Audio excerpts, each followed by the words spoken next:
Hello everyone, this is Anjali and welcome back to my channel Korean Drama Explanation.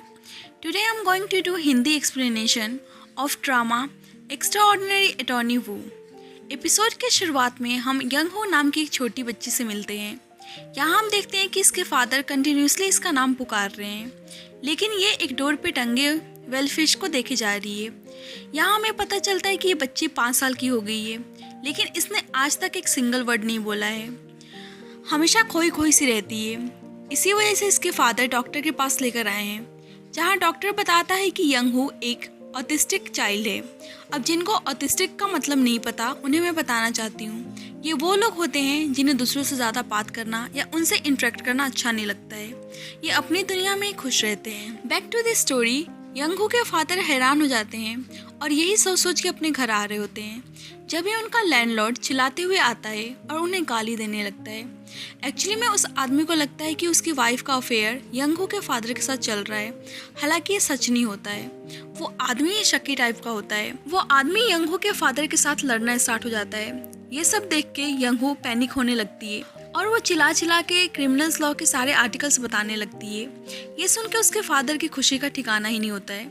वो खुश होकर सबको बताने लगते हैं कि अब उसकी बेटी बोल सकती है। उसके फादर उससे पूछते हैं कि उसने ये सब कहाँ से सीखा। फिर वो बताती है कि उनकी किताबों में से। एक्चुअली उसके फादर एक लॉयर हुआ करते थे। वो क्रिमिनल लॉ से रिलेटेड सारे आर्टिकल्स बताने लगती है, जिससे उसके फादर हैरान हो जाते हैं। जब ही लैंडलॉर्ड की वाइफ वहाँ पे आती है अपने पति के बिहेवियर के लिए माफ़ी मांगने के लिए, जहाँ यंग हो के फादर बताते हैं कि इसने इतनी मोटी किताब एक बार में ही पढ़ के याद कर ली। लैंडलॉर्ड की वाइफ सुन के खुश होती है और वो कहती है कि हमारी यंग हो सबसे अलग है, क्योंकि वो एक जीनियस है। वो कहती है कि बड़ी होकर हमारी यंग हो एक अटॉर्नी बनेगी। एक्चुअली में यंग हो का आईक्यू लेवल नॉर्मल लोगों के मुकाबले बहुत ज़्यादा है और वो एक ऑटिस्टिक जीनियस और एक्स्ट्रा ऑर्डिनरी चाइल्ड है। इसके बाद टाइम गैप आता है और हम यंग हो को देखते हैं, जो अब बड़ी हो चुकी है और वो पहली ऑटिस्टिक अटॉर्नी बन चुकी है और उसने अपने लॉ कॉलेज में भी टॉप किया है। यहाँ हम उसके रूम में चारों तरफ वेल से रिलेटेड ही चीज़ें देखते हैं, क्योंकि वो उनसे बहुत ज़्यादा ऑब्सेस्ड होती है। यहाँ हम इसे हना बड़ा लॉ फॉर्म में जाने के लिए प्रिपरेशन करते हुए देखते हैं, क्योंकि ऐसा अटॉर्नी इसका ऑफिस में पहला दिन होता है। वो तैयार होकर पहले अपने फादर के रेस्टोरेंट जाती है और वहाँ पे ब्रेकफास्ट करती है, जहाँ उसके फादर पूछते हैं कि उसको ऑफिस का रास्ता पता है, जिससे वो रट्टू तोता की तरह सारा डिटेल्स देने लगती है। फादर्स कहते हैं कि वहाँ जाके वो वेल्स के बारे में कोई बात नहीं करेगी। इसके बाद हम यंग हो को मेट्रो ट्रेन में देखते हैं, जहाँ बहुत भीड़ होती है और जिससे वो घबराने लगती है। इसलिए वो वेल से रिलेटेड म्यूज़िक प्ले करती है और सुनते हुए जाती है। उसको उससे बहुत रिलैक्स फील होता है और वो कामली ऑफिस पहुँच जाती है। ऑफिस में आते टाइम उसका सामना एक घूमते हुए डोर से होता है, जिससे आने में उसे डिफ़िकल्टी हो रही होती है। जब भी वहाँ एक स्ट्रेंजर आदमी आता है और उसकी हेल्प करता है। एक्चुअली में ये इस ड्रामे का मेन लीड ली जुनो है। जुनो उससे पूछता है कि उसे कहाँ जाना है। फिर वो बताती है कि उसे अटॉर्नी जंग हो के ऑफिस में जाना है। ये सुन के जुनो कहता है कि वो भी वहीं पे जा रहा है, तो वो उसके साथ चल सकती है। ऑफिस में आते ही अटॉर्नी जंग उसे पहचान नहीं पाते हैं, जिससे वो अपना इंट्रोडक्शन देती है और बताती है कि आज उसकी न्यू ज्वाइनिंग है। वार्डरोब से जंग उसका रिज्यूमे निकालते हैं, क्योंकि उनको पता नहीं था कि न्यू अटॉर्नी आज से ही ज्वाइनिंग करने वाली है।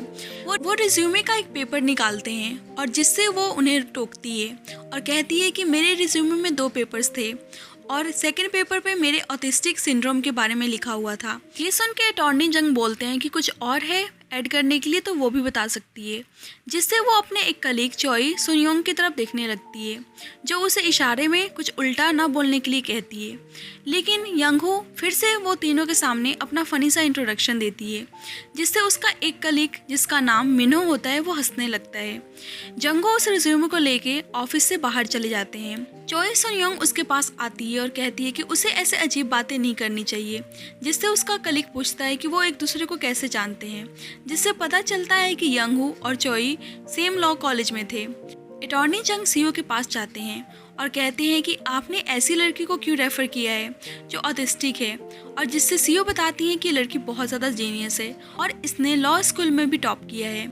यहाँ जंग बोलते हैं कि टॉपर्स बस चीज़ों को याद कर सकते हैं, लेकिन एक अटॉर्नी बनने के लिए सही से बातचीत करनी आनी चाहिए और जिसमें सोशल स्किल्स हो और एक ऑटिस्टिक पर्सन एक अच्छा अटॉर्नी नहीं बन सकता है। सीईओ बताती है कि वो बिल्कुल फिट है इस जॉब के लिए, लेकिन अटॉर्नी जंग कहते हैं कि वो उसे एक केस देंगे, अगर वो उसको सॉल्व कर लेगी तो वो यहाँ पे रह सकती है, अदरवाइज आप उसको फायर कर देंगी, जिससे सीईओ राजी हो जाती हैं। अटॉर्नी जंग यंग के पास जाते हैं और उसे एक क्रिमिनल केस के बारे में बताते हैं जहाँ 70 साल की पत्नी ने अपने पति को आयरन से उसके सर पे मारा है जो 80 साल का है। यंग उस केस की फाइल को पढ़ रही होती है और वो उस आयरन की फोटो को देख के उसे एक वेल फिश से रिजेंबल करके उनके बारे में बातें करने लगती है। ये वेल फिश से इतनी ज़्यादा ऑब्सेस्ड होती है कि उसे उनकी बातें करना बहुत अच्छा लगता है और इस बात से अटॉर्नी जंग परेशान हो जाते हैं और उसे केस पे फोकस करने के लिए कहते हैं। इसके बाद हमें केस का फ्लैशबैक दिखाया जाता है जिसमें पति अपनी पत्नी पर अनुचित रूप से गैर मर्दों के साथ संबंध बनाने का आरोप लगा रहा होता है, जिससे उसकी पत्नी उस पर गुस्सा होकर उसे एक आयरन से उस पर अटैक कर देती है, जिससे वो आदमी वहीं पे बेहोश हो जाता है। ये सब देख के औरत घबरा जाती है और वो एम्बुलेंस को बुलाती है। Back to the present, attorney Jung बताते हैं कि अब उस औरत पे हत्या के प्रयास करने का आरोप लगाया गया है और इसके बाद वो दोनों उस औरत से मिलने जाते हैं, जहाँ यंगो बताती है कि वो एक समय पे उसके फादर के साथ उसी औरत के घर में रहा करती थी एज अ किराएदार। ये सुन के उसको याद आ जाता है कि यंगू वही ऑटिस्टिक चाइल्ड है और वो खुश होकर उसको गले लगाने जाती है।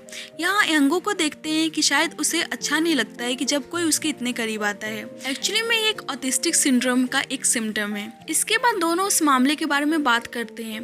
डिस्कशन के बाद यंगू अटॉर्नी जंग के पास जाती है और उस केस के बारे में फैक्ट शेयर करती है। वो उन्हें बताती है कि वो औरत अपने पति को नहीं मार सकती है क्योंकि उसके घर का गुजारा उसके पति के पेंशन और मकान के किराए से ही होता है और इन लास्ट अगर उसने अपने पति को मारना भी चाहा तो उसे कुछ नहीं मिल सकता है क्योंकि वो मकान भी उसके पति के नाम पर ही है। ये सुन के अटॉर्नी जंग इम्प्रेस हो जाते हैं और उनका नजरिया यंगू के लिए बदल जाता है। यंगू ने ऐसे फैक्ट पकड़ लिया था जिसे बहुत सारे लोग नजरअंदाज कर देते हैं। वो यंगू से माफी मांगते हैं और उसे हॉस्पिटल जाने के लिए कहते हैं। दूसरी साइड हम ली जुनो को देखते हैं जो अपने ऑफिस में बहुत पॉपुलर था। उसके पास एक कलीग आता है जो उसे एक न्यू अटॉर्नी के साथ हॉस्पिटल जाने के लिए कहता है। यहाँ यंगू फिर से उसे घूमते हुए डोर के पास खड़ी होकर उसे देख रही होती है। वैसे ही जिनो उसके पास आता है और उससे पूछता है कि क्या उसको मदद चाहिए, लेकिन यंगू ये कहकर मना कर देती है कि वो किसी का इंतजार कर रही है। एक्चुअली में दोनों इस बात से अनजान होते हैं कि वो एक दूसरे का ही वेट कर रहे हैं और जब तक जिनो उसे कॉल नहीं करता है वो फिर उस डोर से जाने से डर रही होती है, जिससे जंगो उसे दोबारा उसकी मदद करता है और दोनों हॉस्पिटल के लिए निकल जाते हैं। हॉस्पिटल में दोनों डॉक्टर से मिलने जाते हैं जहां डॉक्टर बताता है कि उस आदमी को किसी प्रकार का दिमागी बीमारी का सामना करना पड़ा है और जो उस आयरन की वजह से हुआ है जो उसकी पत्नी ने मारा। हालांकि उसके स्कल पर कोई नुकसान नहीं हुआ है। इसके बाद दोनों उस आदमी को देखने के लिए जाते हैं जहाँ वो आदमी यंगू को देख के वायलेंट हो जाता है और वो उसे मारने लगता है, जिससे जिनो उसे बचा के रूम से बाहर ले जाता है। बाहर यंगू उस औरत से बात करती है और उनसे पूछती है कि उन्होंने किस इंटेंशन से अपने पति को मारा, क्योंकि इस केस के लिए वो जानना बहुत ज़रूरी था। इसके बाद दोनों अटॉर्नी जंग के ऑफिस जाते हैं और सारी घटना बताते हैं। यहाँ जंग यंग को दोनों कलीग्स को इस केस में इन्वॉल्व कराने का सुझाव देते हैं, जिससे यंग वो मना कर देती है और जिससे वो दोनों निराश हो जाते हैं। रात में यंगू अपनी बेस्ट फ्रेंड से मिलने एक रेस्टोरेंट में जाती है जहाँ उसकी बेस्ट फ्रेंड काम किया करती है और वहाँ पे जाके ट्रायल में कैसे बोलेगी उसकी प्रैक्टिस कर रही होती है, क्योंकि ऐसा अटॉर्नी उसका कोर्ट रूम में फर्स्ट डे होता है, जिसके लिए उसकी फ्रेंड भी उसकी मदद करती है। नेक्स्ट डे यंगू पहली बार कोर्ट रूम में एंटर करती है और वो घबराई हुई नजर आती है। यहाँ ट्रायल में भी वो अपने अपोजिट प्रोसिक्यूटर का विरोध नहीं कर पाती है और उसका पहला दिन एक खराब नोट पर ही ख़त्म हो जाता है। अटॉर्नी जंग उस आदमी को कोर्ट में लाने का सजेशन देते हैं और वो कहते हैं कि कल कोर्ट में यंगू के बदले वो पूछताछ करेंगे, लेकिन अगले दिन कोर्ट में यंगू पूछताछ करने के लिए आगे बढ़ती है। वो जैसे उस आदमी से पूछने के लिए आगे बढ़ती है वो उस पर गुस्सा करने लगता है और चिल्लाना शुरू कर देता है और उसे मारने के लिए आगे बढ़ता है, जिससे सब बीच में आके उसे रोकते हैं। और यहाँ जज और बाकी ज्यूरी को भी समझ में आ जाता है कि उसकी पत्नी ने इसे क्यों मारा होगा, क्योंकि इसका बिहेवियर ही ऐसा है और इस तरीके से इन सब का प्लान सक्सेस हो जाता है। एक्चुअली में आदमी बचपन से ही यंग हो और उसके फादर को पसंद नहीं किया करता था। इसके बाद वो सब उस आदमी को हॉस्पिटल भेजते हैं और कुछ समय बाद ट्रायल फिर से शुरू होता है। यहाँ यंगो अपने केस में जीतने ही वाली होती है कि उसके पास उस आदमी की मौत की खबर आती है। तभी प्रोसिक्यूशन का आदमी इस इंसिडेंट के मामले को एक मर्डर केस का मामला बना देता है। यंगो उस औरत को सहारा देने की कोशिश कर रही होती है, लेकिन ऑटिस्टिक के कारण ऐसा कर नहीं पाती है। ऑफिस में जाके वो उस केस को डिटेल्स में समझने लगती है।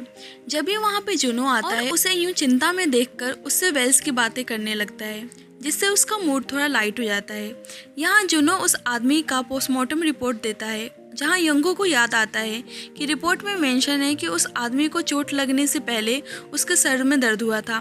नेक्स्ट डे ट्रायल में वो डॉक्टर से पूछताछ कर रही होती है, जहाँ ये साबित कर देती है कि उसको पहले से ही कोई दिमागी बीमारी थी और उसकी पत्नी के हिट करने से पहले ही वो बेहोश हो गया था, जिससे ये क्रिमिनल केस एक सिविल केस में बदल जाता है। जुनो यंगो को आके बताता है कि वो एक केस जीत गए हैं और वो औरत को भी अपने साथ लेकर आया हुआ होता है, जहाँ वो औरत यंगो को इमोशनल होके गले लगाती है और सब चीज़ों के लिए शुक्रिया अदा करती है। यहाँ यंगो इस बार उस औरत को गले लगाने की कोशिश कर रही होती है और इसी के साथ ये एपिसोड ख़त्म हो जाता है। एपिसोड के एंड में हम हनाबाडा लॉ फॉर्म के CEO को यंगो के फादर से मिलते हुए देखते हैं। So thank you guys for watching this video.